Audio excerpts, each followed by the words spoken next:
At 11:06 p.m., Nora made her private Instagram public, only for 5 minutes. She was not trying to go viral. She was not trying to bait anyone.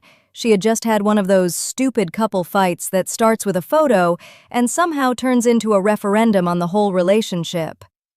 "It's weird that you never post me. My account is private." Exactly. So, at 11:06, sitting on the edge of her bed with her makeup still on from dinner, she tapped the privacy setting off. Public. Just long enough for the dinner carousel to sit there without feeling hidden. At 11:11, she switched it back. Then she checked the profile visit times.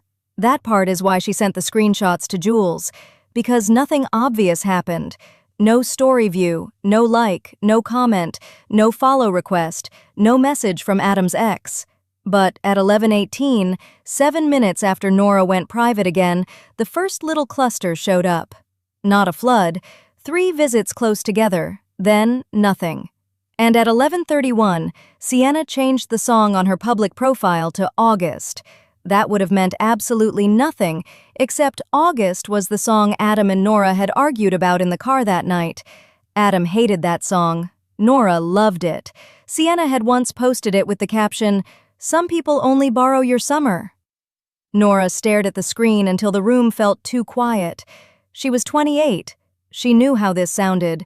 She could already hear the comments people would make. "Why are you checking? Why do you care?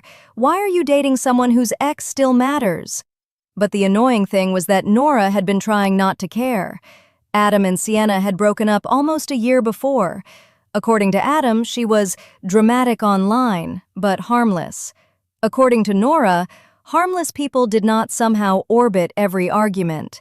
When Nora and Adam had their first real fight, Sienna posted, "Some people confuse calm with control."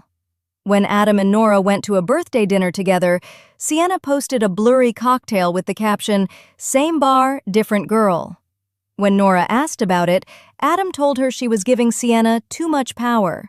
That line worked on Nora for a while. It made her feel mature to ignore things. It made her feel small to mention them. Then came the public account window. 5 minutes, 11:06 to 11:11. No direct interaction. Then the visits. Then the song. Jules did not let her spiral. Jules was good for that. She looked at the screenshots and said, "One weird moment is not evidence. It is a weird moment." Nora hated how reasonable that was. Then Jules said, "But if it repeats, stop calling yourself crazy." So the next night, Nora did something small. Not a trap, not a message. She changed the pinned order on her Instagram grid. A photo of a coffee cup moved first. A photo from the dinner moved second. Nothing in the captions changed. She left it that way for 9 minutes. At 10:42, she put it back. At 10:49, the visit times clustered again. At 11:03, Sienna changed her profile song to a track from the playlist Adam had made Nora after their third date. Nora did not know whether to laugh or throw her phone across the room. This is where she used Synapse AI, and the important part is what it did not do. It did not tell her, "This exact person viewed you." It did not unlock private information. It did not turn jealousy into certainty. What it did was organize the timing. It put the public changes and the profile visit windows in one clean timeline, so Nora could stop holding the whole thing in her head like a conspiracy board. First public window, 11:06 to 11:11. Visit cluster, 11:18. Sienna song change, 11:31.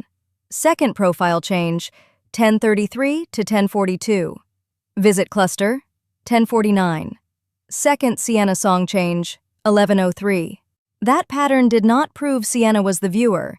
It did prove that Nora was not reacting to one random notification at midnight. There was a rhythm.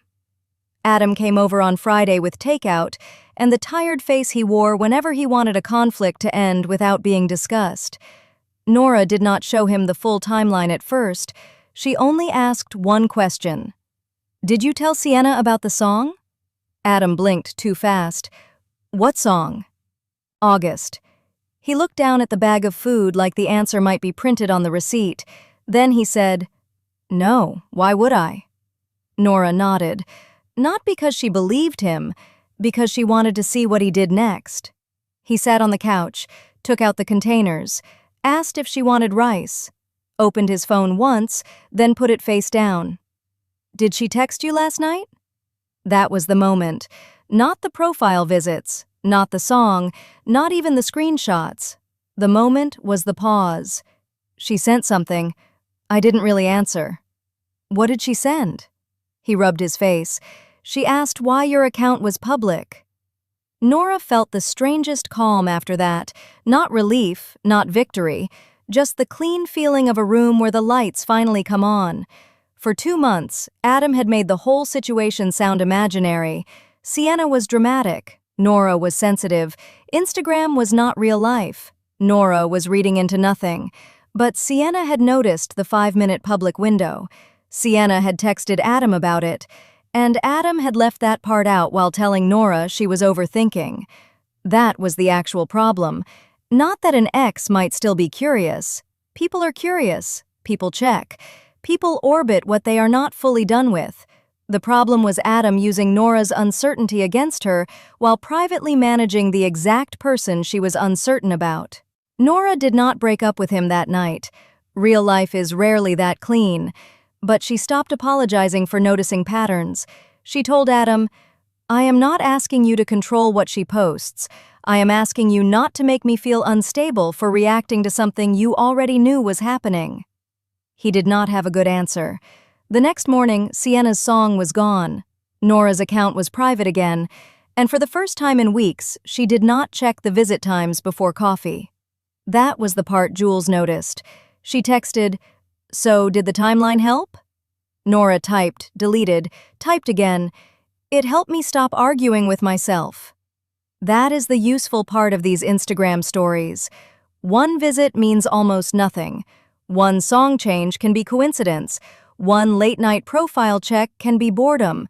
But when the same kind of public change keeps creating the same kind of timing pattern, you do not have to pretend you saw nothing. You still need restraint. You still need a real conversation. You still need to remember that attention is not love, and curiosity is not commitment. But sometimes the pattern gives you the courage to ask the cleaner question. Not, "Who watched me?" What are we pretending not to know?